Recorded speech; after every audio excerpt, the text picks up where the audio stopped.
Puede salir de capaz no se Ese fueron de la universidad. entonces estamos con la cabeza. Chicos, confirmarán que se esté grabando y que se vaya compartiendo y pasando las diapositivas. Se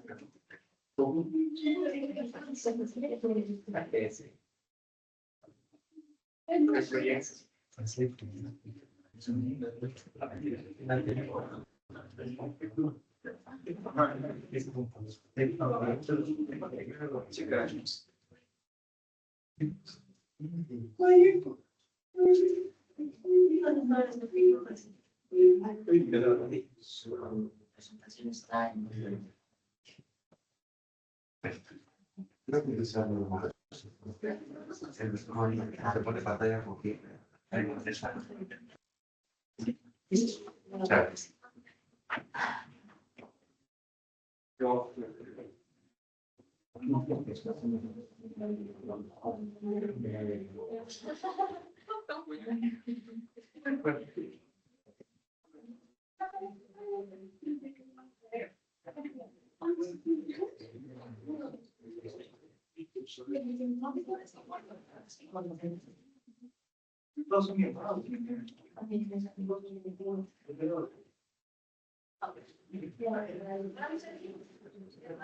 Voy a tomar lista de una vez.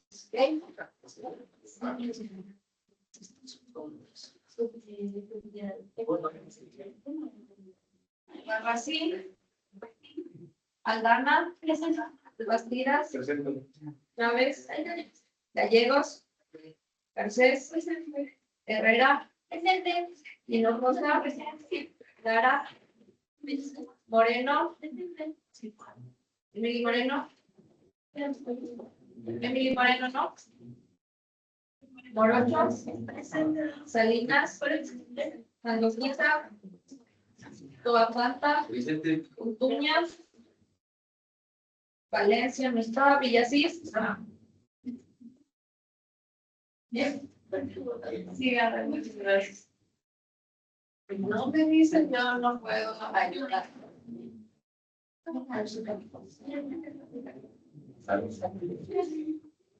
No me abierto. Bueno.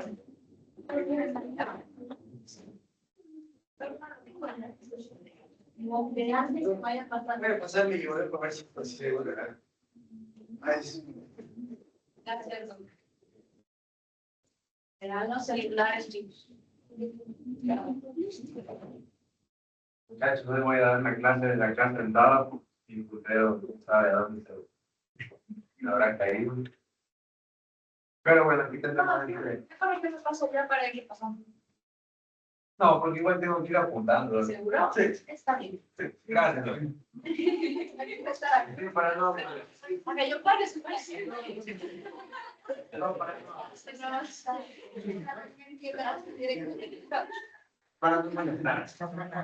Guiño, guiño. Bueno, como que está mal. No, no, para no molestar. Aparte porque hay que señalar y todo eso. Entonces, continuamos, muchachos, con patología maxilofacial. Entonces, dentro de patología, pues tenemos nosotros que saber términos en cuanto a los tratamientos, ¿cierto? ¿Cuál va a ser la diferencia entre hacer una biopsia incisional y una biopsia excisional? ¿Qué es pequeña en la excisional?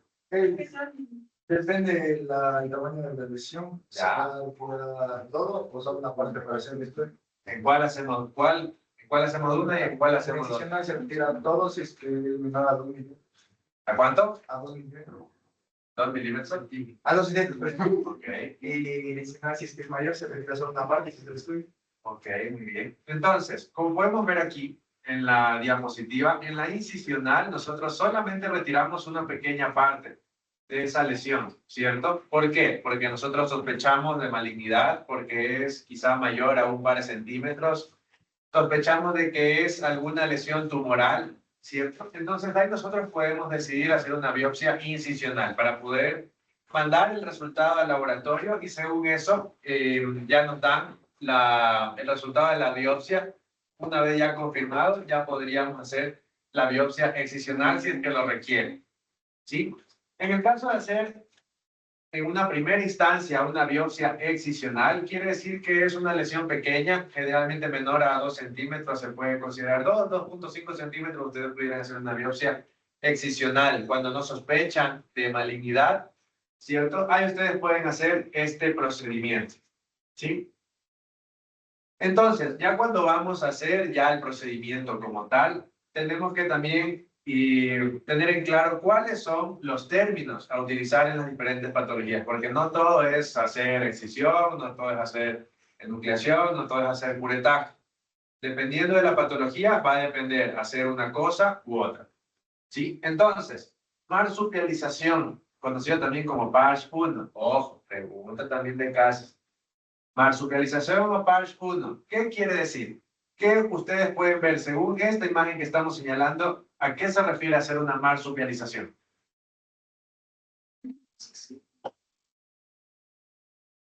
¿Qué tipo de contenido creen que sea para hacer una marsupialización? ¿Cómo?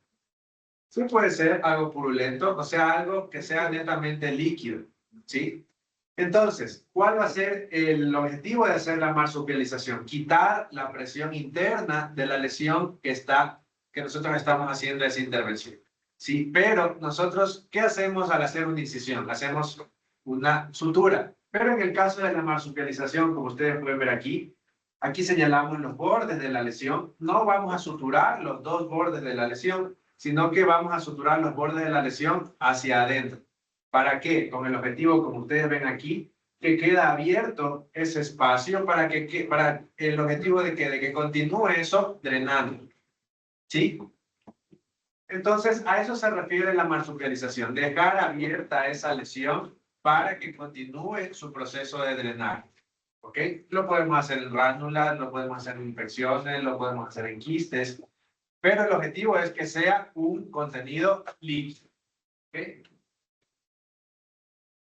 Enucleación, conocido también como PARS 2. Ojo, ojo con esos términos, porque los pueden ver como uno o como otro término. Miren que les advierto. Enucleación, también conocido como PARS 2, ¿a qué se refiere? ¿Qué ven en esa imagen? Aquí, en esta que estamos señalando. ¿Qué podemos hacer? ¿Qué podemos ver, perdón? Una cavidad, ¿cierto? Que fue producida ¿por qué? Por un quiste, generalmente. Entonces, tenemos la cavidad quística.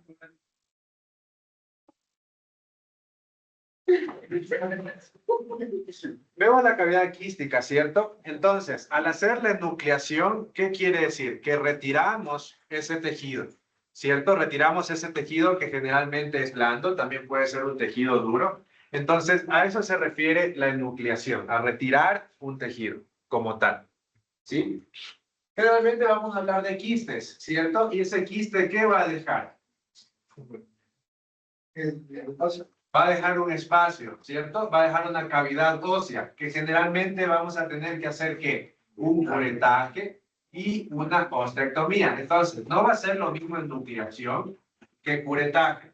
Ojo, la enucleación es retirar ese tejido blando, o sea, retirar esa patología. Y curetaje va a ser, en cambio, valga la redundancia, curetear esa cavidad ósea que dejó esa patología. Con el objetivo de que hay patologías, ¿cierto?, que van a dejar esa cavidad ósea y lo que nosotros necesitamos retirar el tejido reblandecido que está alrededor, que dejó esa cavidad, que dejó ese quiste. Por decir, en el caso del queratoquiste, ¿cierto? Tenemos que hacer un curetaje de esa cavidad ósea. ¿Por qué? Porque el queratoquiste, ¿por qué recidiva? Por los quistes satélites que crea o que deja en el hueso, por así decirlo. Entonces, ese hueso hay que hacer un curetaje. O también podríamos hacer una ostectomía, ¿cierto? Si nosotros tenemos esa cavidad del quiste que fue de 2 milímetros, ¿cierto? Para hacer la ostectomía que va a hacer retirar hueso, esa cavidad que es de 2 milímetros la vamos a dejar de 4 milímetros, ¿sí? ¿Para qué? Con el objetivo de evitar una recidiva. Para eso también hacemos la ostectomía y para eso también hacemos el curetaje, que no es lo mismo. ¿Okay? En la resección parcial, como ven aquí, la resección parcial puede estar incluido con los dientes y también con el hueso. ¿Cuándo hacemos una resección parcial? Cuando ya estamos frente a tumores. ¿Sí? Cuando tenemos nosotros tumores, generalmente tenemos que coger un margen de tejido que es sano también, para también evitar la recidiva. Entonces, ahí nosotros hacemos una resección parcial o una resección marginal, que es lo mismo, ¿cierto? Entonces, en conjunto con esa patología, también retiramos el tejido blando, un margen de seguridad que se llama, pero va a ser la diferencia con la resección total, con el objetivo de no perder esta cortical que está acá abajo. O sea, el hueso no pierde continuidad. ¿Sí? En la resección parcial, su nombre mismo lo dice, es una resección que solamente retiramos una parte, no va a perder continuidad de este hueso, ¿cierto? En cambio, en la resección ya total de lo que estamos hablando, va a perder la continuidad de este hueso, o sea, ya no va a haber este huesito de acá. Eso generalmente se presenta ya en patologías mucho más grandes o también en patología maligna, ¿sí? ¿Alguna duda hasta ahí con respecto a eso? Tenemos claro lo que es ya marsupialización, lo que es recuperación, lo que es curetaje, lo que es ostectomía, lo que es resección. ¿Seguros? Okay. El remodelado. Como vemos aquí en esta pequeña imagen, ¿a qué vamos a referirnos del remodelado? Pues, ¿en qué otros casos también nosotros hacemos remodelados? O también regularización, que es lo mismo. ¿Dónde? Cuando hay padecimientos, ¿Cómo? padecimientos, Claro, pero lo que me refiero aquí en la clínica, ¿qué nosotros hacemos? ¿En qué casos hacemos la regularización? En cirugía preprotésica, ¿cierto? Entonces, el remodelado va a ser prácticamente lo mismo, ¿cierto? Va a ser hacer una osteotomía para dejar, valga la redundancia, regularizado ese hueso. En este caso, se trata de una patología fibroósea, ¿sí? Que crea un tejido óseo que es anormal. Entonces, en este tipo de tejidos tenemos que hacer un remodelado, una regularización ósea. ¿Para qué? Para dejarlo lo más parecido al lado que está sano. ¿Sí? Ese es otro tipo, otra modalidad de tratamiento en patología. Entonces, esos son los tratamientos que nosotros hacemos dentro de patología maxilofacial. ¿Sí? También hay que conocer los términos para cada patología. ¿Por qué? Porque todas van a ser de un origen distinto. ¿Sí? La hiperplasia. Primero, que es una proliferación celular que es limitada. ¿Ok? No va a tener un crecimiento que sea anormal, por así decirlo. La causa es identificable. Quiere decir que tiene un estímulo. O sea, algo le estimula para que se presente o para que crezca esa hiperplasia. Esto que estamos señalando aquí, ¿qué tipo de patología ustedes creen que sea? Como antecedente, el paciente se muerde en esa zona. ¿Se muerde o se golpeó en esa zona? Entonces, hubo una causa identificable, ¿cierto? Un trauma continuo, un trauma repetitivo, ¿qué puede causar en esencial? Que es en este caso en particular. Clínicamente ustedes lo palpan fibroso, lo palpan durito. ¿Qué podría ser?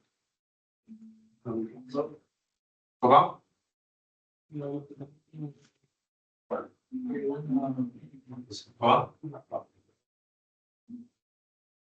¿Cómo? Podría ser mucosele, pero clínicamente el mucosele, ¿cómo se ve? Transparente. Se ve más transparente, ¿cierto? Y esta imagen, ¿cómo ustedes ven? Del mismo color de la encía, prácticamente, ¿cierto? La ven más blanquecina, eso quiere decir que muy probablemente sea bastante fibroso. Entonces, ese trauma repetitivo en la encía, ¿qué podría causar? Una hiperplasia. Y a la palpación estoy diciendo que es fibrosa, entonces, hiperplasia fibrosa. ¿Un fibroma? ¿Sí? Muy bien. Un fibroma. Un fibroma traumático, ¿sí? Porque es causado por un trauma repetitivo. Quiere decir que el paciente se muerde a cada rato o tuvo algún tipo de golpe. Entonces, ¿cuál va a ser el objetivo? ¿Cuál va a ser la diferencia? ¿Cuál va a ser el punto a tomar en cuenta en la hiperplasia? Que el proceso se detiene cuando cesa el estímulo, ¿sí? Y cuando ya hacemos también claramente un tratamiento. ¿Qué pasa en un paciente que utiliza una prótesis mal ajustada? ¿Qué pasa en la encía? Se irrita, Se irrita, se inflama. ¿Y qué tipo de patología produce? Un émulis, ¿cierto? Eso también es una hiperplasia que es de origen reactivo, una hiperplasia inflamatoria, que tiene un estímulo como tal, que es el trauma repetitivo por la prótesis, y que tiene un crecimiento limitado. ¿Y hasta dónde crece? Hasta cuando ya cesa el estímulo, o sea, hasta cuando ya hacemos la cirugía y cuando nosotros ya resolvemos, en este caso, la causa, que sería hacer una nueva prótesis que se ajuste de una manera adecuada, ¿cierto? El amartoma, otro tipo de término en patología que se refiere en cambio a una proliferación que es dismórfica. ¿Qué quiere decir dismórfica? Que no tiene una forma, ¿verdad? Pero que es del tejido nativo, o sea, es del mismo tejido de la zona donde está creciendo. Si nosotros tenemos en el maxilar, ¿qué crece? Crece hueso, crecen dientes, ¿cierto? Entonces, al haber un amartoma, eso quiere decir que tiene una proliferación de tejido nativo, ¿sí? No tiene una capacidad de crecimiento continuo como tal, porque eso va a estar relacionado más a los tumores, a las neoplasias. Y va a seguir un patrón similar al del huésped. Quiere decir que va a tener el mismo tipo de tejido, ese tipo de patología va a tener el mismo tipo de tejido que en la zona donde está creciendo. Va a ser la diferencia con el coristoma, que en el coristoma, en cambio, es una proliferación que también es dismórfica, pero es de tejido que no es nativo, a diferencia del amartoma. En el amartoma es de tejido nativo y en el coristoma es de tejido que no es nativo. Por decir, estas pequeñas, no sé si se ven ahí estas manchitas blancas que se ven en esta mucosa yugal, ¿qué podría ser? Esos puntitos blancos.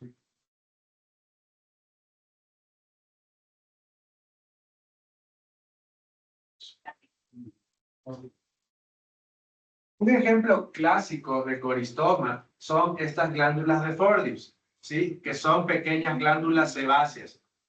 ¿Qué hacen las glándulas sebáceas en la boca? No deberían estar ahí. Es un tejido que no es nativo, ¿cierto? Porque en la cavidad bucal generalmente hay glándulas mucosas, ¿cierto? Que producen moco, que producen saliva, pero no van a haber glándulas que producen, en este caso, sebo, ¿cierto? Entonces, es de tejido que no es nativo. Es el ejemplo más claro. El teratoma, en cambio, es una neoplasia que tiene sí una capacidad de crecimiento. Aquí estamos hablando de neoplasias como tal y se deriva de varias capas germinales. ¿Cuáles son las capas embrionarias germinales? Tenemos 3 capas, ¿cierto? ¿Cuáles son esas? Ok, muy bien. Entonces, si se deriva de todas las capas germinativas, quiere decir que es capaz ese tumor de producir cualquier tipo de tejido. En este caso, aquí vemos dientes, vemos pelos, vemos tejido conjuntivo, ¿cierto? Porque deriva de todas las capas germinativas.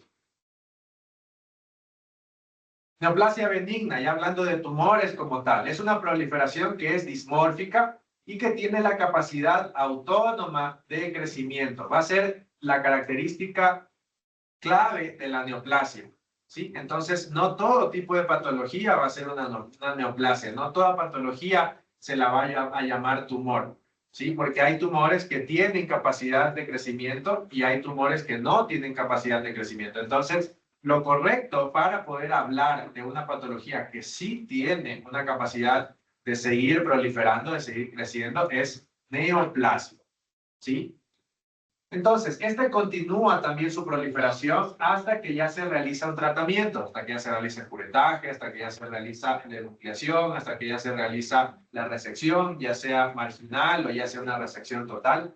Y algo muy enfático y algo muy clave, que no causa metástasis, por eso es una patología que es benigna. En cambio, la patología maligna va a ser la diferencia con respecto a la benigna, con que esta sí va a producir una, ¿qué? Una metástasis, ¿cierto? Va a tener las suficientes células, las suficientes citoquinas para poder hacer una proliferación a distancia. Esa proliferación a distancia, ¿cómo lo hace? Aquí tienen ustedes marcado en azul. Es un plexo paravertebral que se llama el plexo paravertebral de Watson. También, ojo con ese nombre. Plexo paravertebral de Watson, como ustedes ven, se comunica desde la boca, se comunica por toda la zona vertebral. ¿Sí? Es un drenaje venoso bastante largo. Entonces, a partir de ese plexo venoso es donde hay una metástasis a distancia entre los huesos maxilares y también puede ir desde ahí, desde esa zona, puede ir hasta el colon, pueden ir hasta las mamas, pueden ir hasta la pelvis, pueden ir a los huesos, pueden ir a la próstata, ¿sí? Entonces es por eso que los tumores malignos que crecen en la boca pueden también causar metástasis a distancia a otros órganos. Y de igual manera, viceversa, o sea, un tumor maligno que crece en la próstata, cáncer de mama, de pulmón y demás, también pueden ir por medio de ese plexo venoso, también podrían ir hacia los maxilares. ¿Sí? ¿Alguna duda con respecto a esto? Okay. Dicho este preámbulo, pues veamos los quistes de origen odontogénico. Algo que tienen en común la mayoría de los quistes, ustedes ya van a ver, va a ser el tipo de crecimiento que tienen. ¿Por qué? Porque van a tener un crecimiento a partir de un estímulo que es un estímulo inflamatorio, ¿cierto? Nosotros tenemos varios tipos de restos epiteliales que causan quistes y tumores de origen dental, ¿verdad? ¿Cuáles son esos restos epiteliales?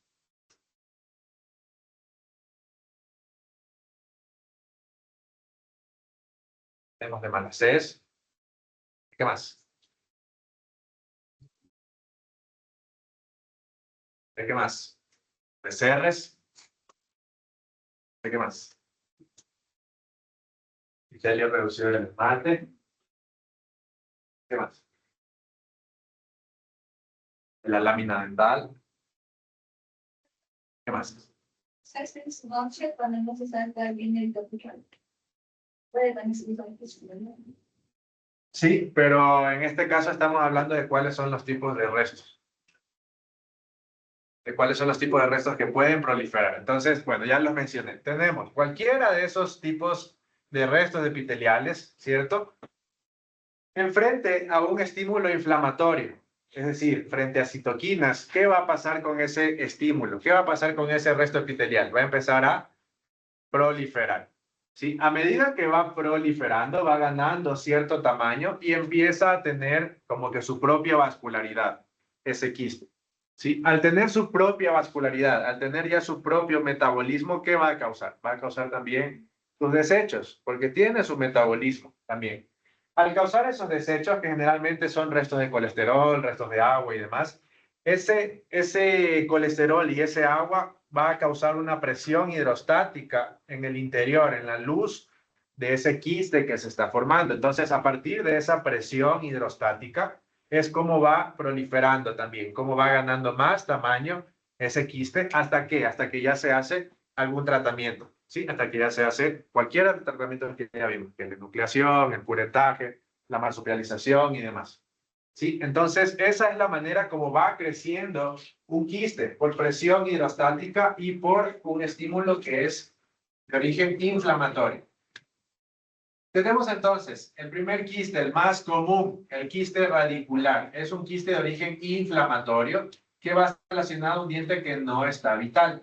Eso va a ser algo muy importante y lo que lo va a diferenciar de otros tipos de quistes que van a tener la misma apariencia radiográfica o tomográfica. ¿Cómo va a ser esa apariencia radiográfica? Va a ser una radiolucidez que generalmente está en el ápice, ¿sí?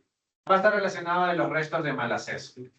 Entonces, ese quiste radicular, ¿nosotros de qué lo vamos a diferenciar? Lo podemos diferenciar de un granuloma apical, de una displasia de cemento ósea en su primera fase. También, miren, puede ser relacionado a un carcinoma mucoepidermoide central, o sea, patología maligna. Por eso es muy importante que ustedes hagan el estudio histopatológico de cualquier tipo de lesión que ustedes saquen de la boca. Ustedes pueden sospechar de que sea algo benigno, pero como pueden ver aquí también puede ser algo maligno. ¿sí? Y es nuestra responsabilidad decir al paciente, mire, encontramos esto de aquí. Lo indicado como protocolo es hacer un estudio histopatológico para poder descartar que sea algún otro tipo de patología. Así ustedes sospechen o estén seguros de que es esa patología, ¿sí? Nosotros no tenemos visión microscópica, manden un estudio histopatológico, ¿sí? Y también podrían ser cavidades óseas idiopáticas. El tratamiento, ¿cómo lo vamos a hacer? Primero, el diagnóstico ya sea, pueden hacerlo con una radiografía periapical, con una panorámica, con una tomografía. Importante también hacer pruebas de vitalidad pulpar. Como ya mencionamos, hay patologías que pueden verse de igual manera como una radiolucidez en el ápice, como una radiolucidez al lado en la zona radicular, que podría dar la misma apariencia. Entonces, hay que hacer pruebas de vitalidad pulpar para poder descartar que sea otro tipo de patología y no hacer tratamientos innecesarios más que nada. ¿Sí? Y dependiendo del pronóstico que nosotros tengamos, podemos hacer extracción o podríamos hacer algún tratamiento ya para rehabilitar, ¿cierto? Con endodoncia y con rehabilitación. En histopatología, pues vamos a encontrar un revestimiento de epitelio escamoso estratificado que no es queratinizante. Es algo bastante repetido que ustedes van a ver en los quistes de origen odontogénico que sean inflamatorios, ¿sí? ¿Por qué es importante dentro de los tratamientos también hacer el curetaje? Uno de los tratamientos que nosotros vimos. ¿Qué pasa si no hacemos el curetaje de esa lesión apical que nosotros estamos viendo en la radiografía? O sea, hacemos la extracción, pero vemos que esa pieza dental no se vino con ese quiste, ¿cierto? Con ese quiste radicular, con esa patología.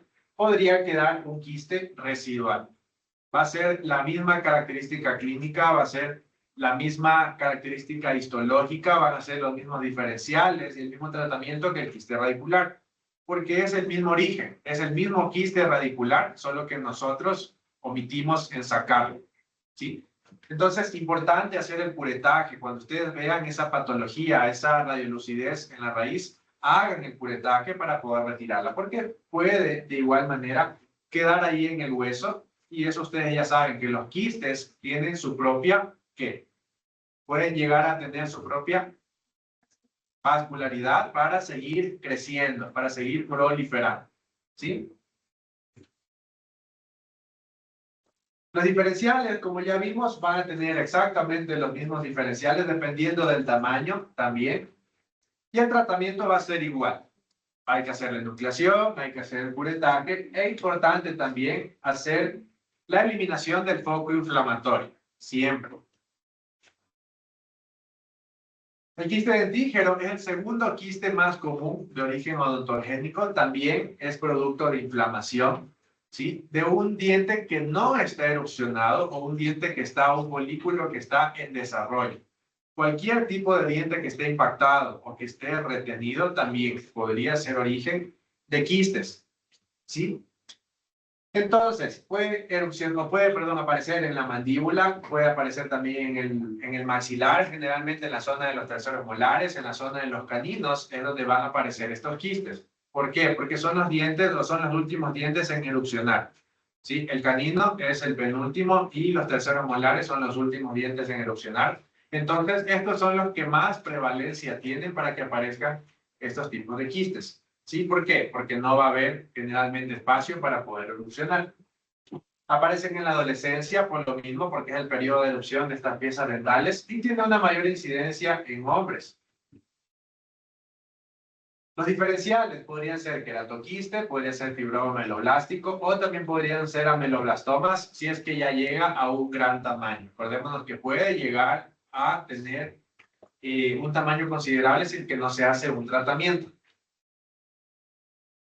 En la radiografía, ustedes, ¿cómo lo van a ver? Aquí podemos ver en el puntero, podemos ver que es una sombra radiolúcida que va a estar asociado siempre a ¿qué? A un diente que no está erupcionado o a un diente que está en desarrollo, ¿sí? Entonces, cualquier tipo de pieza dental que ustedes vean que no ha erupcionado y que ya ha pasado su tiempo de erupción, hagan una radiografía para poder hacer una valoración. Podría causar este tipo de quistes, ¿sí? Entonces, van a ver una sombra radiolúcida que está asociada a esa pieza dental que no ha erupcionado, como pueden ver aquí en esta zona del canino, y también en esta zona de los terceros molares. Entonces, aquí ustedes, ¿cómo podrían describir esta radiografía?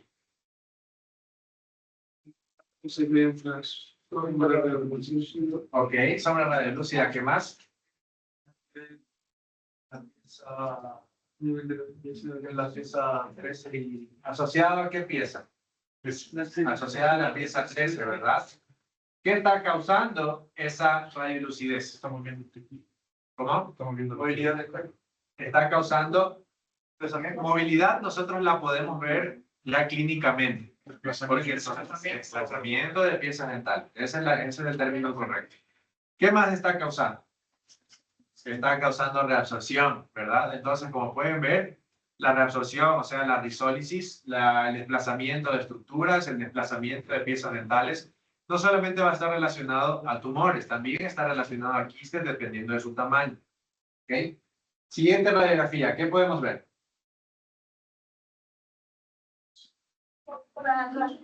Ok, sombra radiolúcida, ¿asociada a qué? 18:40 Muy bien, a pieza 48, ¿qué más podemos ver? ¿De dónde a dónde va? Ok, se extiende hasta la pieza 46. ¿Qué más? Eso es antero posterior. ¿Y en sentido vertical? Está afectando al borde basilar también, ¿cierto? ¿Qué más está causando? Sí, muy posiblemente reabsorción también. ¿Qué más? ¿Cómo ven ese conducto dentario?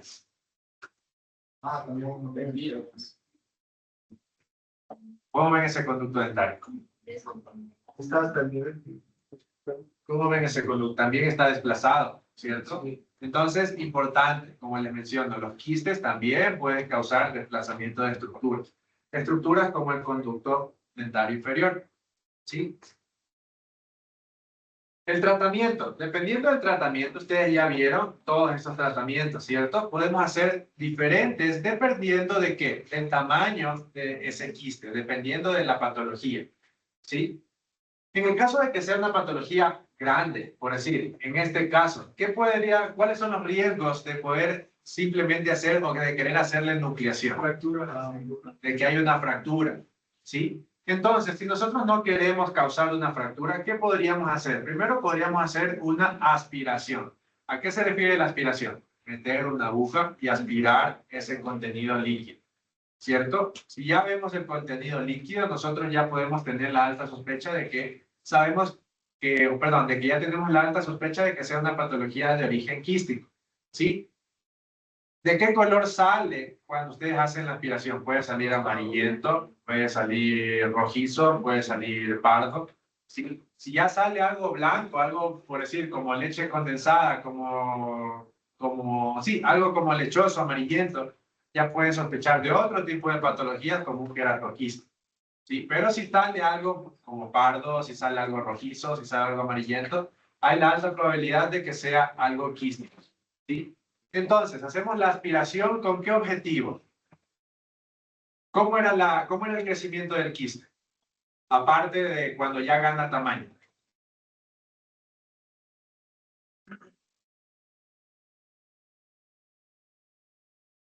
Con la presión hidrostática, ¿sí? Entonces, la aspiración va a ser ¿con qué objetivo? De quitar esa presión hidrostática, ¿cierto?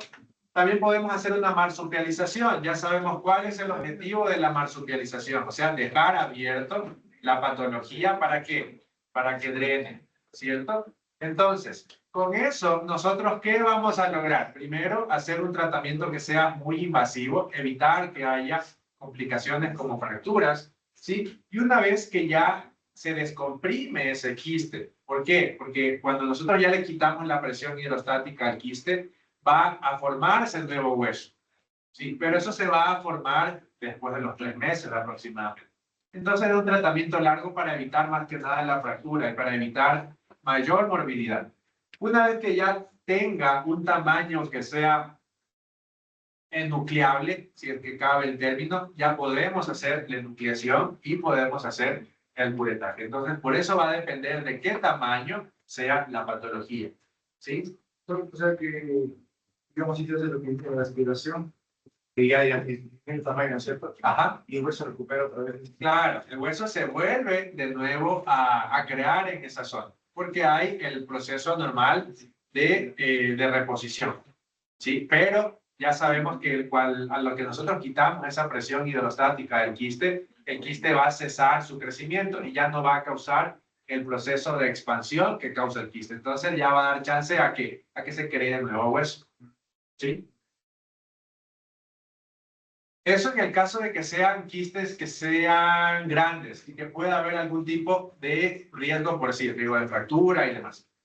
También podemos nosotros hacer la enucleación de quistes que sean grandes dependiendo de la zona. Si es que nosotros sospechamos o vemos por medio de la tomografía que no va a haber ningún riesgo de fractura, podemos hacer la enucleación, así sea de un quiste grande, como en este caso. Pero lo importante que va a hacer, primero, retirar todo el epitelio, hacer el curetaje de la cavidad. ¿Para qué? Para evitar que haya unas residuos. Cuando nosotros retiramos todo el epitelio, sabemos que a partir del epitelio, de los restos epiteliales, se puede crear quistes y tumores. Entonces, lo importante es retirar todo el epitelio para evitar que haya una residuo. Entonces, quitamos el epitelio, quitamos la causa, que es el diente, y hacemos el curetaje de esa cavidad. ¿Sí? En histopatología vamos a ver un epitelio escamoso luminal estratificado con células inflamatorias. Como les mencioné, todos los quistes que sean de origen inflamatorio, de origen dental, van a ver ustedes el parecido en cuanto a la histopatología. El quiste paradental es prácticamente lo mismo que el quiste dentígeno, sino que es una variante. ¿Cuál va a ser la diferencia? El quiste dentígeno, ¿en qué dientes o en qué piezas dentales aparecía? Pero que estaban, ¿qué? Estaban sin erupcionar, que estaban retenidos. ¿Cuál va a ser la diferencia con el quiste paradental? Que va a estar relacionado a piezas que están semi-erupcionadas. ¿Sí? Entonces, esa va a ser la diferencia. ¿Cómo? No erupcionoso. Claro, o semi-erupcionadas. ¿Sí? Entonces, el quiste dentígeno, las piezas van a estar netamente en el hueso, o sea, van a estar retenidas en el hueso, y en cambio el quiste paradental es el mismo quiste dentígeno, sino que es una variante, pero este va a aparecer en las piezas dentales que están semi-erupcionadas, o sea, que están erupcionadas de manera parcial. Solo se. Sí, solo semi-erupcionadas. ¿Ok? Es una variante, entonces, del quiste dentígeno, va a estar relacionado a terceros molares, generalmente, o a piezas dentales que están semi-erupcionadas. Es una radiolucidez unilocular, como pueden ver aquí, y el tratamiento es exactamente lo mismo que el quiste dentígeno. La histopatología, los diferenciales, el tratamiento, va a ser exactamente a lo del quiste dentígeno. El quiste de erupción. El quiste de erupción va a estar relacionado a un diente que está en proceso de erupción. Generalmente aparece en los niños. Clínicamente ustedes van a ver esta apariencia azulada, esta apariencia morada que lo da aquí, un hematoma en este caso. O sea, se forma un hematoma aquí en el espesor entre el quiste, en la pared quística y la pieza dental. Ahí se va a formar un hematoma de erupción. Por eso va a dar esa apariencia azulada, esa apariencia morada. El tratamiento va a ser una pequeña incisión aquí en esta zona para drenar ese quiste y también para eliminar el epitelio que está inflamado. Y con eso pues vamos a ganar una erupción más rápida en esa pieza dental. En histopatología pues vamos a ver fragmentos de epitelio también, un epitelio fibroso. El quiste periodontal lateral, este ya no es un quiste de origen inflamatorio, sino que es más bien un quiste de desarrollo, ¿sí? Que va a estar relacionado a los restos de la lámina dental. Van a aparecer en los premolares y en los caninos, aproximadamente en la segunda década de vida, en los hombres aparecen mayormente. Ustedes van a ver una radiolucidez ovalada entre las piezas dentales, como les mencioné, entre generalmente premolares y caninos en forma de lágrima también se lo describe. Pero este va a estar relacionado a dientes vitales, ¿ok? Habíamos mencionado que es importante, pues ustedes vean este tipo de radiolucidez asociado a piezas dentales, hagan también pruebas de vitalidad pulpar. ¿Por qué? Ustedes ven esto de aquí y van a pensar en qué, en un quiste radicular, ¿cierto? Que va a estar relacionado a piezas que son no vitales. Entonces, esta pieza dental está enterita, vamos a hacer la endodoncia y no vamos a ganar absolutamente nada porque el quiste periodontal lateral no está asociado a un origen inflamatorio, o sea, no está asociado a una necrosis pulpar, ¿sí? Entonces es importante también hacer las pruebas de vitalidad pulpar en nuestro diagnóstico diferencial, ¿sí? También podría causar divergencia radicular, como pueden ver ahí. Los diferenciales, el keratoquiste, ¿cierto? El quiste odontogénico botroide es el que más se parece, ya vamos a ver la diferencia. Un omeloblastoma en estadio temprano, o sea, un omeloblastoma pequeño. Mixoma odontogénico, el tumor odontogénico escamoso y también cavidades óseas idiopáticas. Y el tratamiento, pues vamos a hacer el diagnóstico, ya sabemos, por medio de radiografías o por medio de tomografías. Vamos a hacer la enucleación y el curetaje de esa lesión y también podemos hacer una regeneración ósea en el caso de que aparezca en esa zona que es estética, porque también puede aparecer en la zona de los caninos, ¿verdad? Vamos a hacer una regeneración ósea. ¿Por qué? ¿Qué pasa si nosotros hacemos la enucleación y el curetaje del quiste? ¿Qué va a pasar con esa encía? ¿Cómo? Va a quedar un espacio, se va a colapsar esa encía, ¿cierto? Y va a causar un defecto estético. Entonces, ¿podemos nosotros hacer regeneración en este caso? Sí. ¿También podemos hacer en quiste de origen inflamatorio? También lo podemos hacer, siempre y cuando hagamos una buena enucleación y un buen curetaje de ese epitelio quístico, ¿sí? Y si el caso lo amerita, por decir en casos estéticos, también podemos hacer regeneración ósea, o sea, poner injerto.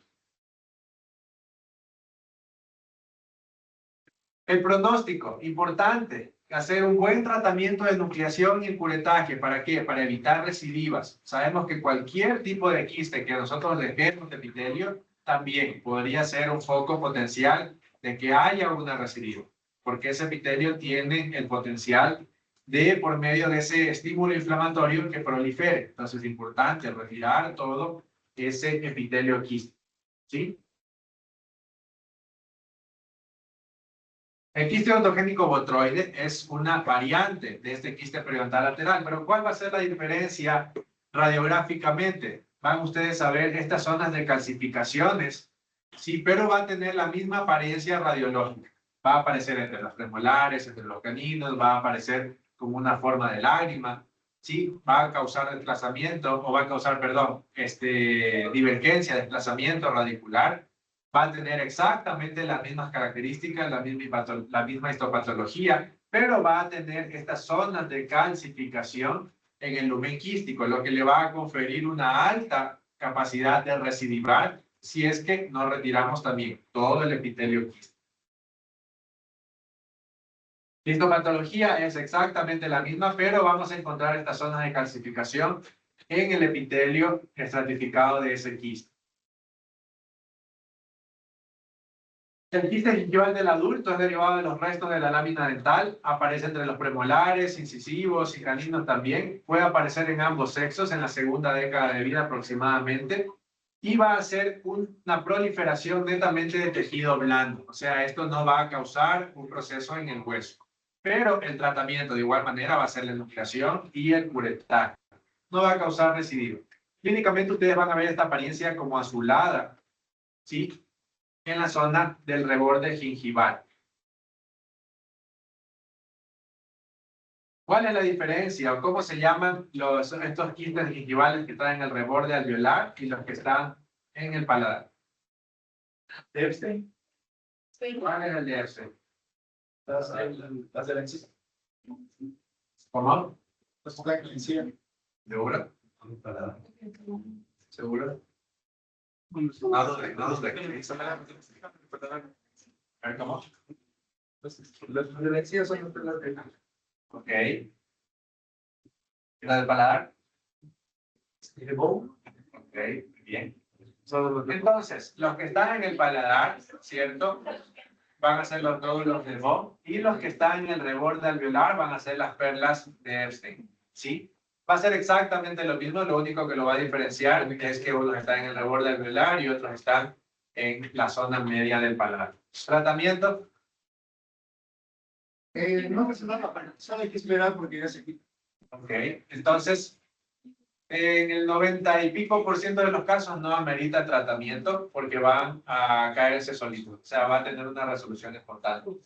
En el caso de que no se resuelva, pues habrá que hacer un tratamiento de hacer la enucleación de esos quistes, porque generalmente se trata de focos de queratina, ¿sí? Entonces, en la histopatología ustedes van a ver un revestimiento de epitelio escamoso con queratina en el interior. Por eso se ven así blancos, con el contenido de queratina. Y hablando de queratina, el queratoquiste ontogénico, un quiste bastante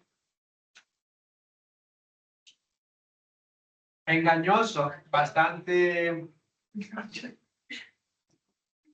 difícil de hacer el tratamiento. ¿Por qué? Porque tiene una alta recidiva, tiene una alta tasa de recidiva si es que solamente hacemos una modalidad de tratamiento. El queratoquiste tiene algunas modalidades para poder tratar, ya vamos a ver más adelante.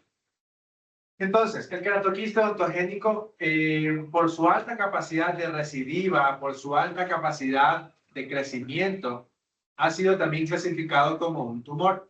Pero en la última clasificación de la OMS, que fue del 2023, creo, se lo reclasificó nuevamente como un quiste, porque no tiene características, o eso es lo que mencionaron, que no tiene todavía una característica de clasificarlo como una neoplasia.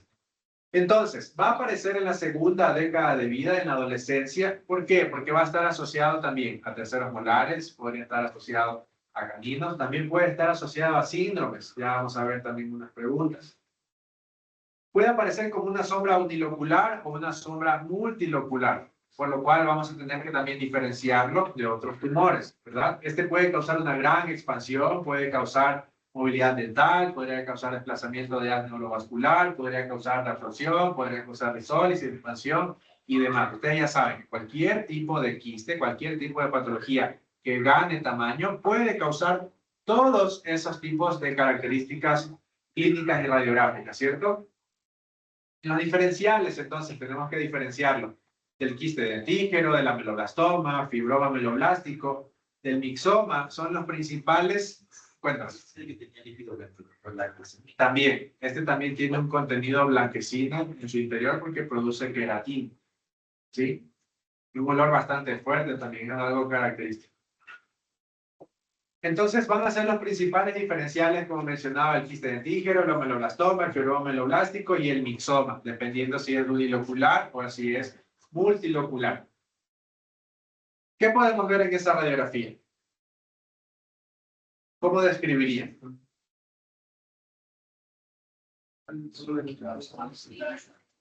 Sombra, ¿qué tipo de sombra? Radiolúcida, ¿qué más? Definida muy bien, porque vemos los bordes que están hasta corticalizados incluso, ¿cierto? ¿Qué más? Unilocular, ¿verdad? ¿Qué más? Asociada a la pieza. O asociado, ¿cierto? A una pieza que no está erupcionada, ¿verdad? Si no está erupcionada, ¿qué podríamos tener también como un diferencial? Está dentígeno, ¿cierto? Muy bien. ¿Qué más? ¿De dónde a dónde va esa lesión? Ok, se de la rama. ¿Hasta dónde?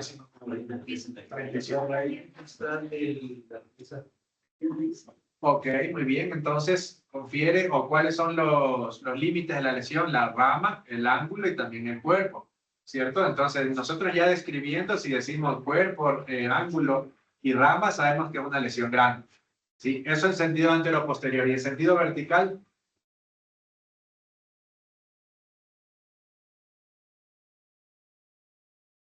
¿Cierto? Desde la región alveolar hasta el borde basal. También, como pueden ver aquí, se ha desplazado ¿qué? ¿El nervio o el conducto? El conducto, ¿verdad? Entonces, ustedes tienen que explicar todas esas características radiográficas que ven, ¿sí? Para que puedan, ¿qué? Explicarle o para que puedan mencionarle a otro colega, para que puedan conversar, en este caso, con el patólogo, ¿sí? Importante que ustedes tienen todas esas características radiográficas, porque todos, la mayoría de las patologías van a tener que ese tipo de características cuando ya ganan un tamaño importante. Entonces, hay que mencionar todas esas características que ustedes ven. Ya vamos a ver esto con unos casos clínicos. El tratamiento. Algo importante dentro del tratamiento del queratoquiste va a ser múltiples modalidades. Cuando son quistes pequeños, nosotros podemos hacer una enucleación y podemos hacer también un curetaje y una ostectomía periférica de esa lesión. Ya vimos cuáles son esas terminologías, ¿cierto? Enucleación quiere decir que retirar completamente ese epitelio quístico, retirar ese quiste, ¿cierto? Hacer el curetaje que era limpiar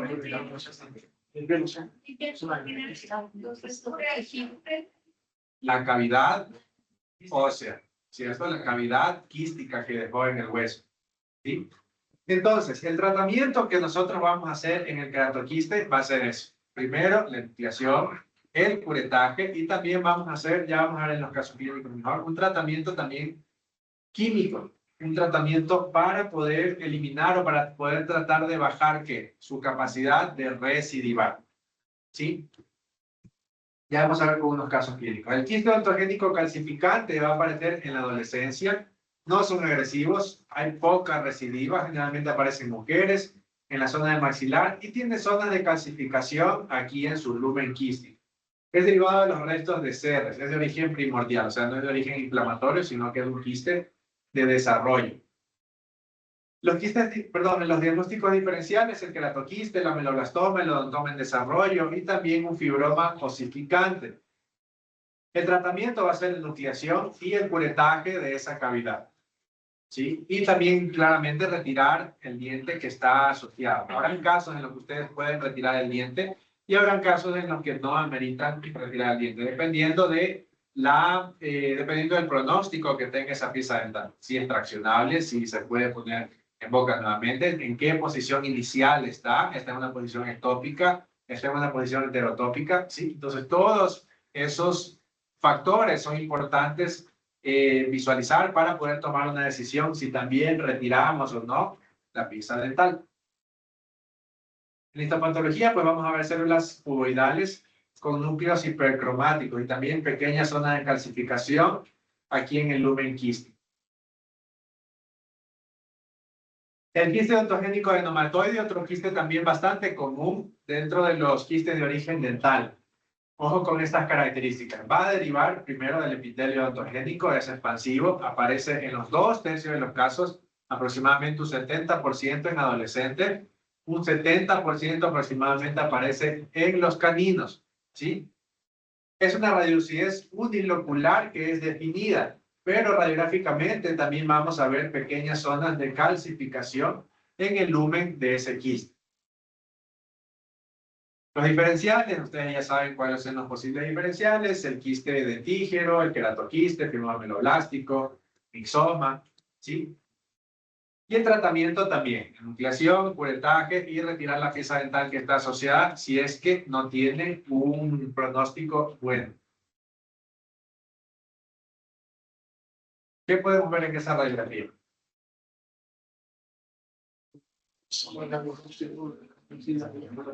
¿Cómo?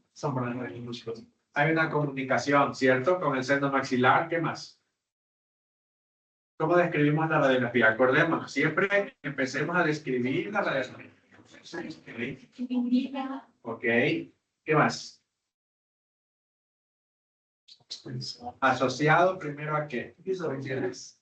A esa pieza no erupcionada, que es la pieza número 13, ¿cierto? ¿Qué más? ¿En qué posición estará? ¿En posición ectópica o en posición heterotópica? Ectópica, primero sepamos cuáles son esos términos. Ectópico, ¿qué quiere decir? Está horizontal. Es una clasificación. Pero ectópico, ¿qué quiere decir? Un diente ectópico. O en posición ectópico. Normal. Ectópico quiere decir que primero está en una posición que no es normal, ¿sí? Pero que está cerca de su lugar de erupción.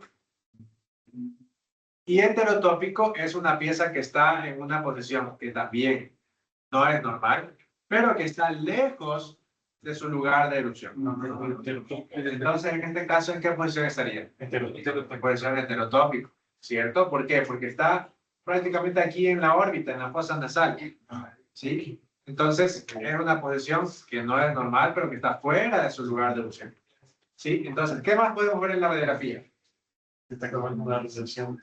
Causando lisólisis, ¿cierto? De todas esas piezas dentales, del central, del lateral, de ese diente primario, de los premolares, del molar, seguramente. ¿Sí? ¿Qué más podemos ver? Asociado al seno maxilar, como ya mencionaron, asociado a la fosa nasal. ¿Sí? Entonces, por medio de nuestra explicación, ya nos damos cuenta de que es un quiste o una patología bastante grande, ¿cierto? Hacemos entonces la enucleación, el curetaje, la aspiración, la extracción, todos los tratamientos que ustedes ya han escuchado. Entonces, este es el color que generalmente sale en un contenido quístico, un color como pardo, un color rojizo, también puede ser amarillento. Sí, importante retirar todo el epitelio quístico, retirar la pieza dental si es que no va a ser traccionable, retirar la pieza dental y también pues todo el epitelio y toda la patología, en cambio, toda la patología, perdón, que esté asociada.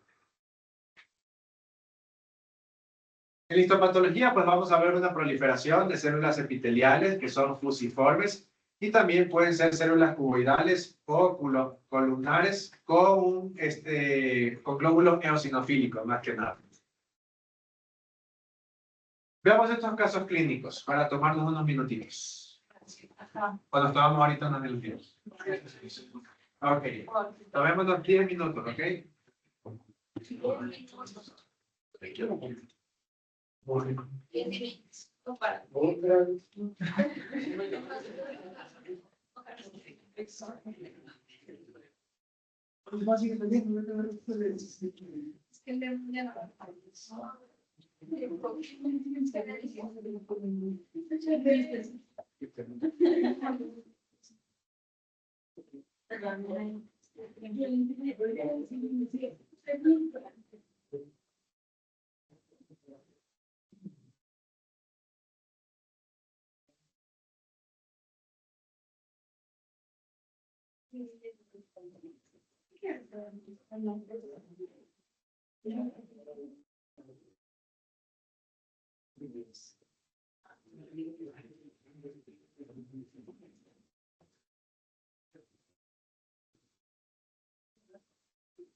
Veamos estos casos clínicos. ¿Okay?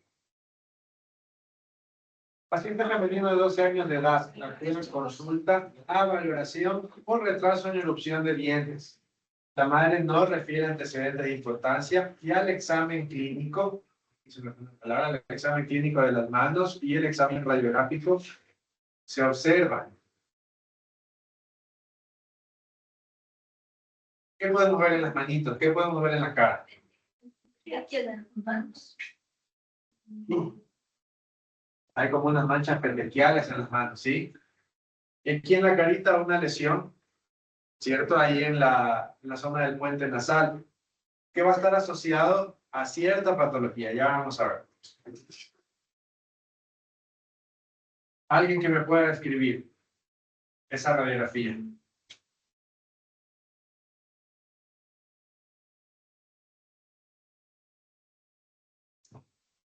¿Qué llama la atención en esa radiografía?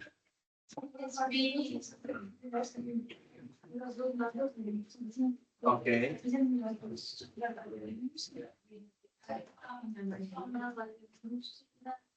más?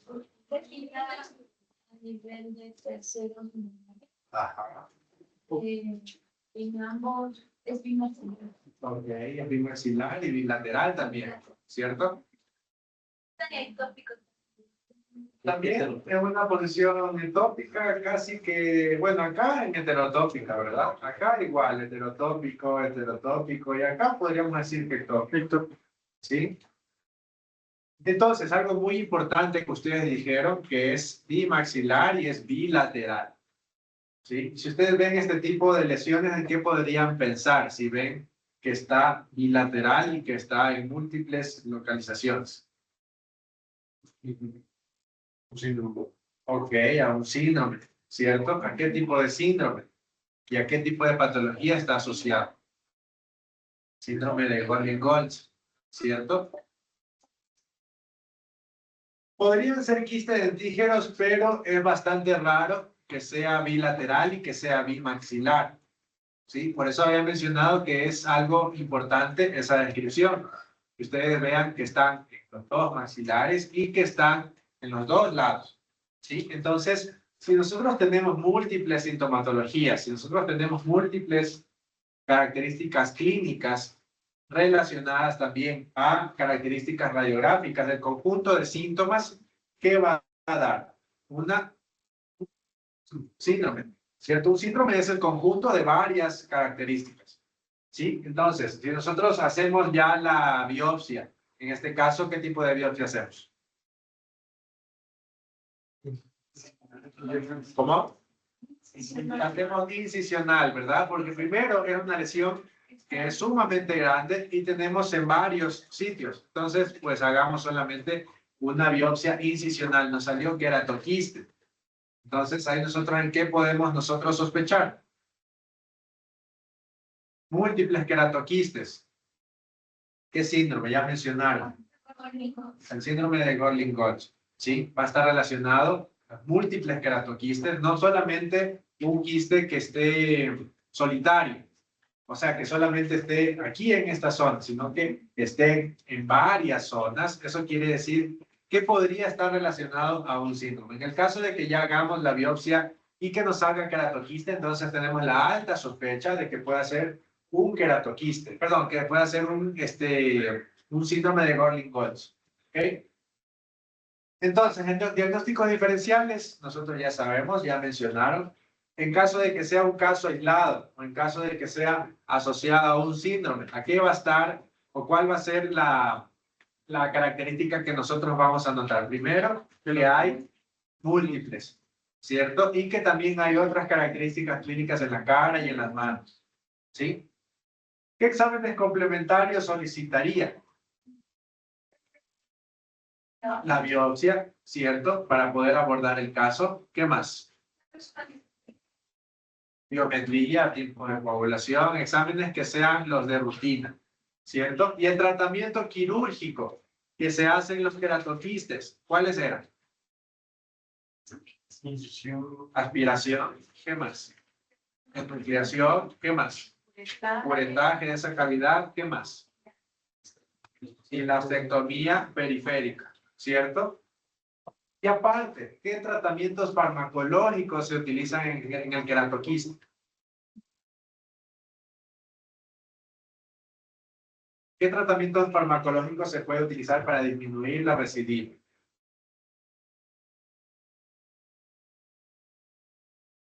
Ya vamos a ver eso. Entonces, para nosotros tener una sospecha de que pueda ser este caso relacionado a un síndrome, nosotros tenemos diferentes criterios, que son criterios mayores y criterios menores. Si nosotros tenemos dos criterios mayores, nosotros podemos tener la alta sospecha de que esa lesión esté asociada a un síndrome. Entonces, ¿cuáles son los criterios mayores? Aquí veo. Ojo, también esta es pregunta. Criterios mayores y menores del síndrome de Gorlin-Gold. Criterios mayores, 2 o más carcinomas vasocelulares. Esas manchitas que nosotros le vimos a nuestro paciente, hacemos también la histopatología y salió carcinoma vasocelular.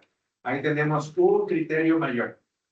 Queratoquistes mandibulares o maxilares, claramente. Otro criterio mayor. En nuestro paciente también tenemos asociado, incluso en los 4 cuadrantes, ¿cierto? 3 o más pit palmares o plantares. Esas son esas manchitas que ustedes vieron en las manitos. En las manitos puede pasar y también en las plantas de los pies. Se llaman pits. Son como que pequeñas imaginaciones, por así decir, en la piel. También otros criterios son la calcificación del lado del cerebro, paciente con primer grado, o sea, un hermano, un papá, una mamá, ¿cierto? Con síndrome también de Gorlin-Goltz confirmado, ¿ok? Y criterios menores quiere decir que son criterios que no nos van a dar un diagnóstico tan eficaz como los criterios mayores, pero también hay que tenerlos en cuenta y los vamos a corroborar también con una prueba genética, ¿sí? Que son macrocefalia, malformaciones congénitas como el labio y paladar fisurado, ¿sí? Quistes linfomesentéricos, anomalías oculares, anomalías costales, o sea, anomalías en las costillas, anomalías en las vértebras, ¿sí? Son criterios que son menores, ¿ok? Que habría que confirmar en este caso con una prueba genética. Pero con los criterios mayores, eso sí nos dan ya un diagnóstico más efectivo en el síndrome de Gorlin-Goltz. Entonces, los tratamientos químicos que nosotros hacemos para los queratoquistes mandibulares y maxilares van a ser con la solución de Carnoy o también con el fluoruracilo. Con la solución de Carnoy se lo utilizaba también para el tratamiento de evitar la recidiva del queratoquiste, ¿sí? Porque actuaba a nivel celular para evitar la recidiva. Esto también va a causar una citotoxicidad, es el efecto adverso de la solución de Carnoy, que causa una citotoxicidad. Entonces, al causar eso, si nosotros lo aplicamos en la cercanía, por decir, a un paquete vascular nervioso, en el caso que nosotros ya vimos, ¿qué podría causar si esa solución de Carnoy causa citotoxicidad a ese nervio? Podría perder la sensibilidad porque causa una citotoxicidad, o sea, una toxicidad a nivel celular. Pero también es súper bueno para poder disminuir la recidiva de los queratoquistas. O sea, podríamos nosotros aplicarlo en cavidades que no sean tan grandes o que no estén relacionados a alguna estructura nerviosa o a alguna estructura vascular. ¿Ok? Aparte de la enucleación, aparte del curetaje, aparte de la ostectomía periférica también. Se coloca esa solución de Carnoy por medio de una gasa ahí en la cavidad del hueso, se lo deja por 5 minutos actuar, lavamos con suero fisiológico y terminamos la cirugía con la sutura, ¿sí? Hay otra modalidad que está siendo utilizada en los últimos 5 años aproximadamente, que es el fluoruracilo. El fluoruracilo también se lo utiliza para tratar cierto tipo de cáncer del carcinoma vasocelular que tiene a nivel celular una misma característica, por así decirlo, que el queratoquiste. Entonces se lo utiliza este fluoruracilo de manera tópica, ya vamos a ver cómo se lo aplica, y este no tiene el problema de que sea citotóxico.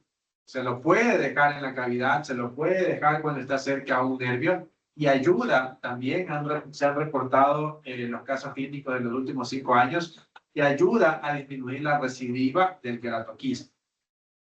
Entonces, ¿cómo lo vamos a aplicar? Nosotros tenemos la cavidad que es sumamente grande del queratoquiste, ¿verdad? Ya hicimos la nucleación, ya hicimos el curetaje de esa cavidad del quiste.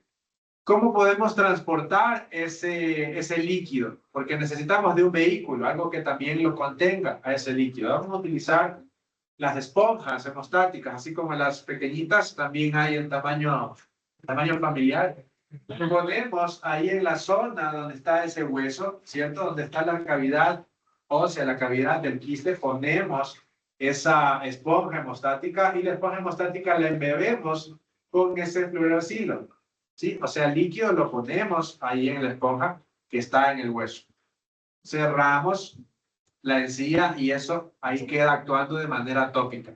Eso va a ayudar a que haya también una disminución de la recidiva del queratoquiste. ¿Alguna pregunta con respecto a ese caso clínico? Segundo caso clínico, tenemos paciente masculino de 15 años, acude por presentar aumento de volumen en la hemicara izquierda. Clínicamente hay ausencia de órgano dental 23. Y podemos ver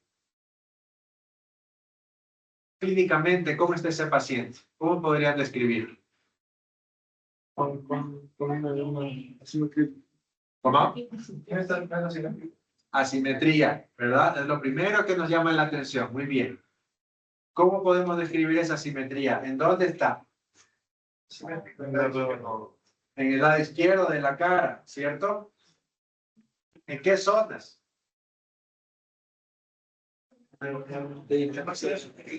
Zona maxilar superior, ¿cierto? ¿Dónde más está la asimetría? En la nariz, ¿verdad? En la zona geniana, en la zona del cachete, ¿cierto? En la zona del maxilar anterior, la zona del labio, ¿sí? Todo está dirigido hacia el lado derecho del paciente. Entonces, hay una simetría que es bastante marcada. Es lo primero que nos llama la atención, ¿cierto? El lado derecho se puede ver el ojito, el lado izquierdo no se puede ver el ojito, producto de esa expansión, producto de ese aumento de volumen que tiene el paciente en su cara, ¿verdad?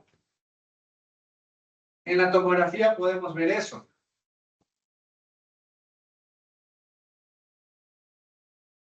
¿Qué vemos en esa tomografía? ¿Cómo? Hay un diente que no está erupcionado, ¿cierto? Habíamos dicho qué pieza dental era.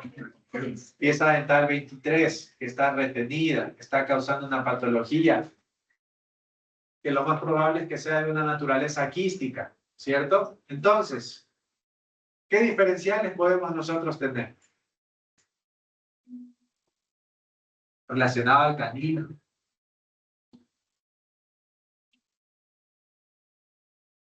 ¿Qué podría ser?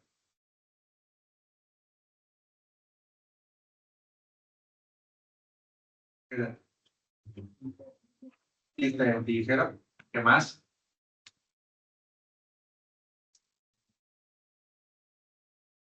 También, no es común en esa zona, pero también podríamos tomarlo como un diferencial. ¿Sí? ¿Cómo? Podemos también tomarlo como un diferencial, como digo, no está mayormente asociado a esa zona, la zona del maxilar anterior, pero también podríamos tomarlo como un diferencial. Habíamos mencionado de un quiste que está relacionado un 70% de los casos a canino. Lo vimos hace 6 diapositivas. Por ahí me anotó. El último quiste que vimos. Quiste ontogénico adenomatoide. ¿Sí? Relacionado al 70% de los casos aquí a caninos, ¿cierto? Retenidos. Entonces ahí tenemos 3 diferenciales. Hacemos el diagnóstico histopatológico y salió quiste ontogénico adenomatoide. Tratamiento. ¿Cómo? Aspiración podemos hacer, ¿verdad? Para poder primero ver la naturaleza o confirmar la naturaleza quística de esa lesión. ¿Qué más? Enucleación, curetaje. Y esa pieza dental, ¿le ven buen pronóstico o no? ¿Se ve traccionable o no? Parece que no es traccionable. Entonces, ¿qué habría que hacer? También retirar igual con el quiste, ¿verdad? Hacemos entonces nuestro abordaje para poder retirar todo ese quiste. Ya vimos esto en las diapositivas, ¿cierto? Hacemos la aspiración, hacemos la enucleación del quiste, el curetaje, ¿verdad? Y también la exéresis de esa pieza dental, ¿sí? Y al mes, miren qué pasó ya con nuestro paciente. Ya está casi que remodelada toda esa zona, ya está netamente normal en la apariencia clínica de nuestro paciente. Ya no se ve marcada esa desviación, ya no se ve marcada ese aumento de volumen en esa zona, ¿verdad? Entonces, los jóvenes, los niños tienen una capacidad de cicatrización brutal. No fue necesario hacer una remodelación, no fue necesario hacer nada más. Solamente tuvimos que hacer los tratamientos que ya me hemos mencionado. Si alcanzamos, ¿hasta qué edad tenemos? Cuarto, sí, si alcanzamos. Tumores de origen odontogénico, ya hablando de neoplasias, ¿cierto? Primero, el ameloblastoma es de origen epitelial, tiene un alto porcentaje, un 25% que son de tumores de origen dental. Pueden ser originados de la lámina dental, del epitelio reducido del esmalte o de los restos de malacés. Clínicamente son agresivos, infiltrantes y son altamente recidivantes. Pero ¿cuál era la característica de los tumores benignos? Que no causaban, ¿qué? Metástasis. De que no causaban metástasis, ¿verdad? Tenemos algunas variantes. Primero tenemos el ameloblastoma uniquístico. Al ser uniquístico, ¿cierto? Va a tener claramente una apariencia de quiste. Es el segundo más frecuente. En la segunda década de vida aparece en una mayor frecuencia. Va a estar asociado a dientes retenidos y también aparece mayormente en la zona posterior de la mandíbula. Es asintomático si es que es pequeño y si es que ya gana un gran tamaño, pues va a causar todo lo que ustedes ya saben que causa la patología que gana ya una expansión. Desplazamiento de corticales, ensanchamiento de corticales, risólisis, desplazamiento de piezas dentales, desplazamiento de estructuras como área neurovascular, ¿cierto? Pero lo importante es que va a tener una naturaleza de quiste. Como a niños de 8 años los trato. Como a niños, hay que estarlo vigilando. Hay que mandarlo a hacer planes. Una y otra vez los nombres de los tipos. Como Bart Simpson, ahí en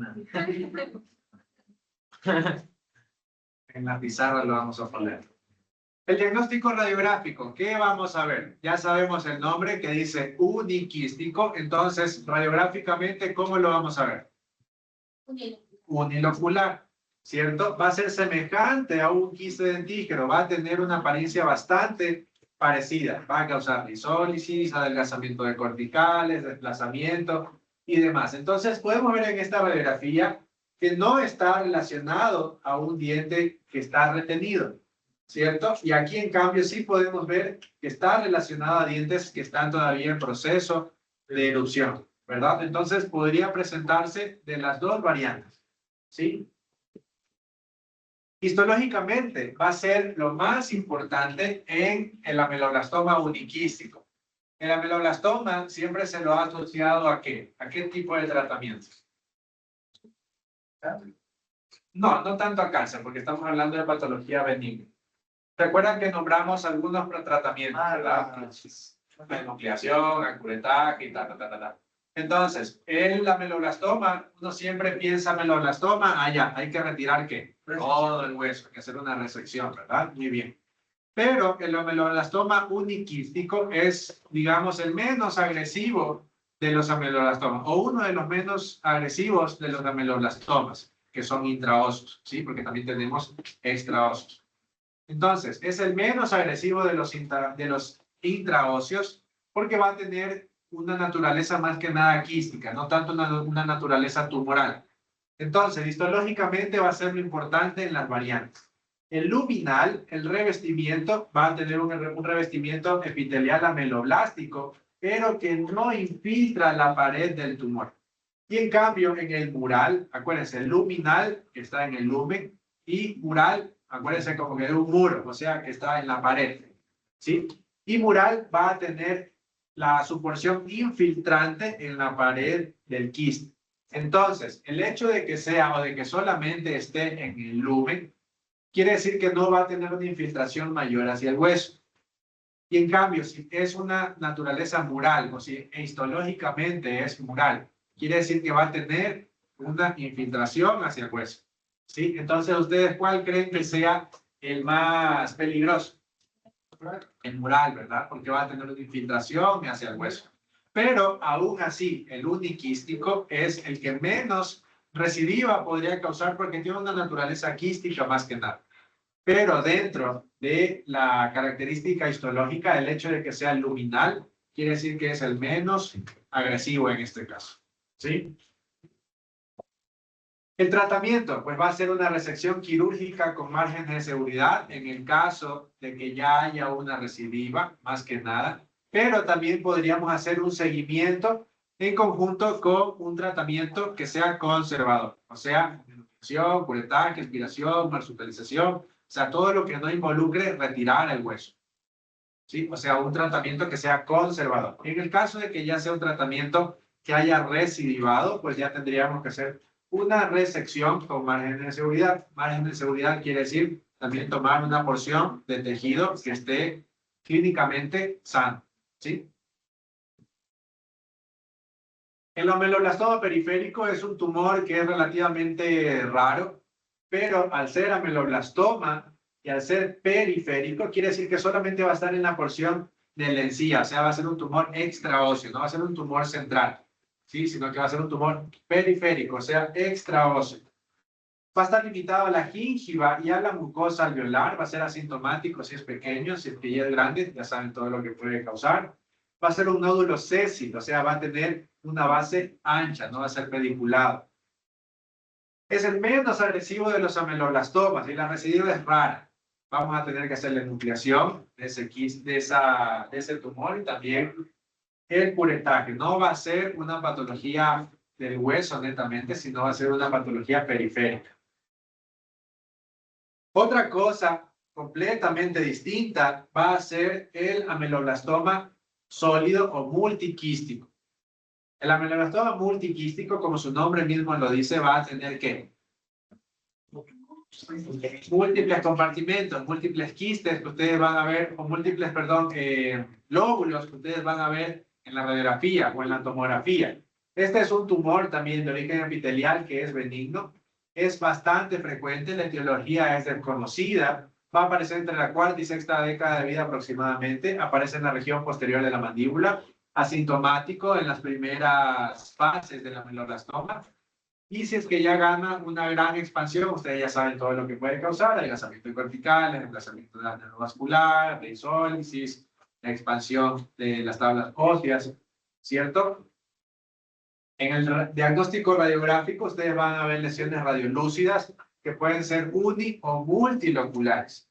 De ahí la importancia de hacer un correcto diagnóstico histopatológico, ¿cierto? Porque miren, puede ser uni o multilocular, el multiquístico, porque clínicamente, perdón, o radiográficamente no se van a ver tanto en los compartimentos, pero ya lo podemos ver en la histopatología, ya vamos a ver la diferencia. Vamos a ver un patrón de pompas de jabón o de panal de abeja. Puede causar, pues, eso sí, una gran expansión, como ven aquí en esta radiografía. El ameloblastoma, ya sea plexiforme o ya sea folicular, al ser un ameloblastoma multiquístico, va a ser exactamente la misma modalidad de tratamiento. Sea uno u otro, no va a tener diferencia en el tratamiento. Cuando es multiquístico, un ameloblastoma sólido, hay que hacer sí o sí el tratamiento de resección con márgenes de seguridad de 1.5 aproximadamente, los márgenes de seguridad. 1.5 centímetros. ¿Sí? Tumor autogénico escamoso es poco frecuente, es localmente invasivo, aparece generalmente en la mandíbula en la tercera década de vida, puede ser asintomático, si ya causa mayor tamaño, Ya sabemos, movilidad, dolor, expansión. Miren clínicamente cómo se ve, como una irritación, ¿cierto? Se ve como una zona eritematosa en la encía que podría ser confundido con ¿qué?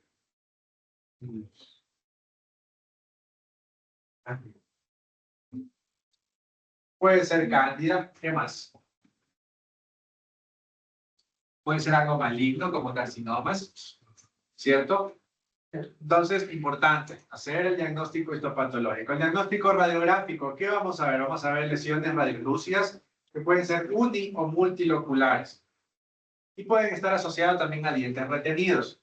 En este caso, no está asociado a dientes retenidos. En este caso, podemos ver parece un canino que está aquí acostado, está en una posición transversal, ¿cierto? Causando esa lesión radiolúcida o radiotransparente. En la histopatología, pues se va a ver un epitelio con áreas microquísticas y zonas de calcificación. Y el tratamiento, exéresis, curetaje, o sea, nucleación, curetaje y también la extracción de los dientes que están implicados. El tumor de Pinborg o el tumor ontogénico epitelial calcificante es un tumor que es no frecuente, de crecimiento lento, aparece generalmente en la mandíbula en la zona posterior. La primera fase es sintomático y si ya va ganando tamaño, ya sabemos que podría causar cualquier tipo de lesión, ya sea quística o tumoral. Diagnóstico radiográfico, importante, que ustedes van a ver una lesión que es radiolúcida, pero también podría ser una lesión mixta, o sea, una lesión que puede ser radiolúcida y también radiopaca, ¿verdad? Pero va a estar limitado por un halo radiolúcido, perdón, asociado a un diente retenido. Generalmente no está definida y también hay zonas de calcificación en su interior, por eso se van a ver esa imagen mixta, esas zonas radiopacas. Histológicamente tiene un estroma fibroso con células poliédricas y también, lo importante, que hay anillos del Lieserga. El tratamiento es un tratamiento agresivo en el tumor de Pinborg porque tiene una alta probabilidad de que haya una recidiva porque es localmente agresivo. Tenemos que hacer resección en bloque con márgenes de seguridad si es que es una lesión grande. Y en el caso de que sea una lesión pequeña, vamos a hacer una enucleación y un curetaje. Pero al ser este tratamiento conservador, es muy probable que pueda haber recidiva. Si es que ya hay recidiva, ya tenemos que hacer el tratamiento más agresivo, o sea, de la resección en bloque. El odontoma, también, este es un tumor, acordémonos, un amartoma, ¿cierto? Que es de etiología desconocida, de estructuras que son semejantes al diente. Es el más frecuente de los tumores de origen odontogénico, de los tumores, acuérdense. ¿Cuáles son las variantes que nosotros tenemos en los odontomas?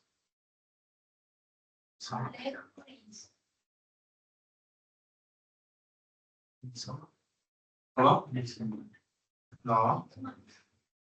Complejo, ¿y cuál otro? Es compuesto y El compuesto y el complejo. ¿Cuál va a ser la diferencia? ¿Cuál?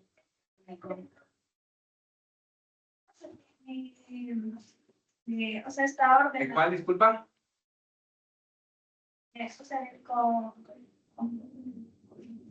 Acuérdense, el compuesto está compuesto por varios dientecitos. Y el complejo, acuérdense, tiene una forma más compleja, o sea, una sola masa, perdón, dimórfica, ¿sí? Ahí se pueden acordar, por el mismo término. Compuesto de varios dientecitos, de varias estructuras semejantes al diente, ¿verdad? Y complejo cuando tiene una forma dimórfica, ¿cierto? Entonces, el odontoma complejo es una malformación, ya sabemos, que va a estar compuesto de ¿qué? Estructuras dentales, o sea, de esmalte, de dentina y de cemento, que va a crecer de una forma desordenada. Mayormente aparecen en la mandíbula posterior, en la segunda y tercera década de vida, puede causar desplazamiento de estructuras y también de expansión de corticales. Radiográficamente, pues vamos a ver una sola masa dismórfica, radiopaca, ¿verdad? No vamos a poder diferenciar entre estructuras dentales, que va a ser la diferencia con el odontoma compuesto. El odontoma compuesto también va a ser una malformación, pero va a tener un patrón ordenado de estructuras del diente. O sea, cuando ustedes ya hacen la exéresis, de ese tumor, ustedes van a ver a manera de pequeños dentículos, a manera de pequeños dientecitos, cuando ustedes ya retiran todo el tumor, ¿verdad? El mixoma odontogénico también, otro tumor de origen dental bastante agresivo, por eso ya vamos a ver el tratamiento, es frecuente en la mandíbula posterior, en la segunda y cuarta década de vida aproximadamente, asintomático en las primeras fases, y cuando ya gana desplazamiento, cuando ya gana tamaño, ya sabemos qué puede causar. Radiográficamente, vamos a ver de igual manera de pompas de jabón, a manera de panal de abejas, ¿cierto? Bien definida esa sombra multilocular, radiolúcido claramente. En la histopatología, pues vamos a ver células esféricas y estrelladas, y el tratamiento. Aquí también va a variar si es que es pequeña o si es que es grande esa lesión. Si es que es pequeña, vamos a hacer enucleación y curetaje, pero también habría el posible riesgo de una recidiva. En el caso de que ya haya recidiva o que sean tumores grandes, directamente va a ser el tratamiento radical, o sea, hacer una resección con margen de seguridad aproximadamente 1.5 centímetros. El cementoblastoma va a ser una proliferación de cementoblastos netamente, abundantes en el cemento que está en el tercio apical de la pieza dental. Aparecen generalmente en la mandíbula en la segunda década de vida. Es de un crecimiento lento y va a causar también expansión de corticales. Radiográficamente, ustedes van a ver una masa radiopaca que está asociada a la raíz de esa pieza dental, que va a estar rodeado de un halo radiolúcido. En la histopatología, pues vamos a ver células multinucleadas, cúmulos de cemento, cementoblastos y también un estroma fibroso. Y el tratamiento también va a depender del tamaño de esa lesión. Si es que es una lesión pequeña, podemos hacer el tratamiento del endodón, si es esa pieza dental, y hacer la apicectomía para poder retirar el ápice que está asociado a esa lesión. Cuando es pequeño, sí, pero cuando ya es grande, como en este caso, que va a estar asociado a toda la pieza dental o a toda la raíz, netamente, y tenemos que hacer la exéresis tanto del diente con la lesión, ¿sí? El fibroma cementosificante, una patología benigna que va a estar derivada de la célula del ligamento periodontal, de crecimiento lento, una lesión intraósea, que es asintomática en las primeras fases. Va a necesitar recesión quirúrgica, con margen de seguridad también, 1.5 centímetros aproximadamente, para evitar la recidiva. Y listo, muchachos. ¿Alguna duda, inquietud con respecto a estos tumores? La exéresis es cuando se saca el diente y parte de la... Exéresis es un término general también para el retiro de algo, ¿sí? Como la enucleación. Pero la exéresis, ahí nos estamos refiriendo también al diente.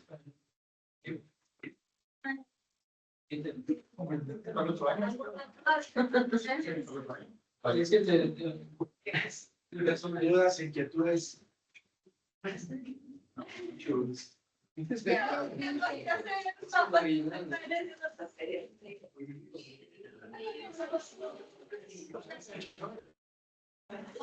Por tu punto,